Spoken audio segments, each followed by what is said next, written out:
الحوش اللي قاعد بروحه بالله عليك. موضوع الجميع الحواشي اللي طاحوا قدامه واللي وراه واللي يمينه واللي يساره. واللي جنبه نستوعبه وقال كيف الحوش هذا ما طاح. نبي نوضحها للناس بالله عليك. قوته من قوه الحواشي الاخراج نفس الحواشي. وموجود هني بحده من دارنا بناء.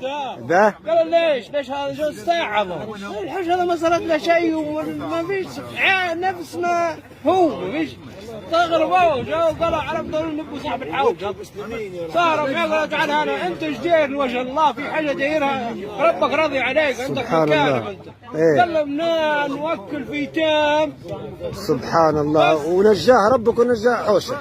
حمي والله. سبحان الله المية من قدامه وراه ويمينه ويساره. يتيم وتمسح على راس اليتيم. سبحان الله وبحمده. سبحان الله وبحمده. هذا توضيح للناس اللي يخاف الله. سبحان الله توكل يتيم بس.